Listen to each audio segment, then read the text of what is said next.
ഉപമുഖ്യമന്ത്രി പദവുമായി ബന്ധപ്പെട്ട PK കുഞ്ഞാലിക്കുട്ടിയുടെ നിലപാട് തള്ളി യൂത്ത് ലീഗ് സംസ്ഥാന അധ്യക്ഷൻ പാണക്കാട് മുനവർ അലി ശിഹാബ് തങ്ങൾ. ഉപമുഖ്യമന്ത്രി സ്ഥാനത്തിന് മുസ്ലിം ലീഗിന് അർഹതയുണ്ടെന്നും ഇപ്പോൾ അവകാശവാദം ഉന്നയിക്കുന്നില്ലെന്നും മുനവർ അലി ശിഹാബ് തങ്ങൾ 24-നോട് പറഞ്ഞു. ചർച്ചകൾ പുരോഗമിക്കുമ്പോൾ ആവശ്യപ്പെടുമോ എന്ന് പറയാനാവില്ലെന്നും മുനവർ അലി ശിഹാബ് തങ്ങൾ പ്രതികരിച്ചു. അല്ല, ഉപമുഖ്യമന്ത്രി സ്ഥാനം ലീഗ് നേരത്തെ വഹിച്ചിട്ടുണ്ട്, അതിന് ഞങ്ങൾ അർഹരാണ്. പക്ഷെ അതൊരു ക്ലെയിമായിട്ട് ഞങ്ങളിപ്പോൾ ചോദിക്കുന്നില്ല. ഇപ്പോൾ നമ്മളത് ആവശ്യപ്പെടുന്നില്ല എന്നുള്ളതാണ് നേരത്തെ നേതാക്കൾ പിന്നെ സൂചിപ്പിച്ചിട്ടുള്ളത്. ആ സമയത്തുള്ള ചർച്ചകളല്ലേ, അപ്പോൾ അത് കഴിഞ്ഞിട്ട് ആ സമയത്തുള്ള ചർച്ചകളിൽ ആ സമയത്ത് നോക്കാം. ഞങ്ങളൊരിക്കലും മതം പറഞ്ഞ് വോട്ട് വാങ്ങിയിട്ടില്ല.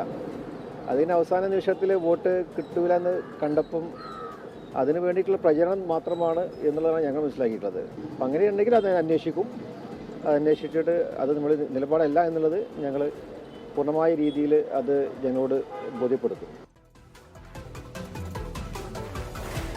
അതേസമയം നിയമസഭാ തെരഞ്ഞെടുപ്പിൽ വൻ ആത്മവിശ്വാസത്തിലാണ് മുസ്ലിം ലീഗ്. 20-ലധികം സീറ്റുകളിൽ വിജയമുറപ്പെന്ന് നേതാക്കൾ അവകാശപ്പെടുന്നു. വിവരങ്ങളുമായി കോഴിക്കോട് നിന്ന് ദിൽഷ തിലകൻ ചേരുന്നു. ദിൽഷ, മുസ്ലിം ലീഗിനെ സംബന്ധിച്ച്, കോൺഗ്രസിനെ സംബന്ധിച്ചൊക്കെ വലിയ ആത്മവിശ്വാസം, UDF ക്യാമ്പുകളിലാകെ ആത്മവിശ്വാസമുണ്ട്. തെരഞ്ഞെടുപ്പിന് ശേഷം മുസ്ലിം ലീഗ് ഇപ്പോൾ 20 സീറ്റിലധികം ഉറപ്പാണ് എന്ന കാര്യവും പറയുന്നുണ്ട്. എന്തൊക്കെയാണ് കൂടുതൽ വിവരങ്ങൾ?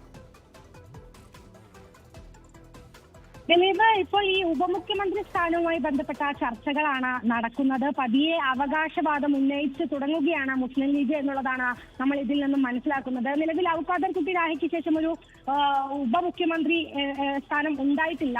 എന്നാൽ ഈ ഒരു പ്രചരണം, അതായത് സ്ഥാനാർത്ഥി നിർണയ ഘട്ടത്തിലും പ്രചരണ ഘട്ടത്തിലുമെല്ലാം തന്നെ സാദിഖ് അലി ശിഹാബ് തങ്ങളും കുഞ്ഞാലിക്കുട്ടിയും എല്ലാം മാധ്യമങ്ങൾക്ക് മുന്നിൽ വന്ന് പറഞ്ഞത് ഉപമുഖ്യമന്ത്രി സ്ഥാനം പോയിട്ട് യാതൊരു തരത്തിലുള്ള ഡിമാൻഡുകളും നേതൃത്വത്തോട് ആവശ്യപ്പെടില്ല, നേതൃത്വത്തോട് സൂചിപ്പിക്കില്ല എന്നുള്ളതാണ്. എന്നാൽ ഇപ്പോൾ മുനവർ അലി തങ്ങൾ പ്രതികരിച്ചിരിക്കുന്നത് ഉപമുഖ്യമന്ത്രി സ്ഥാനത്തിന് ലീഗിന് അർഹതയുണ്ട്.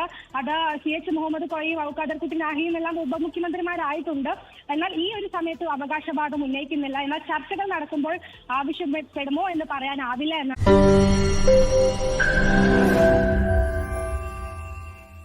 ലോകത്തെവിടെയായാലും ഏത് സമയത്തും 24 വാർത്തകളും ഓഗ്മെന്റഡ് റിയാലിറ്റി പാക്കേജുകളും എക്സ്പ്ലെയിനറുകളും വിശദമായി കാണാൻ ഞങ്ങളുടെ YouTube ചാനൽ നിങ്ങൾക്ക് സബ്സ്ക്രൈബ് ചെയ്യാം.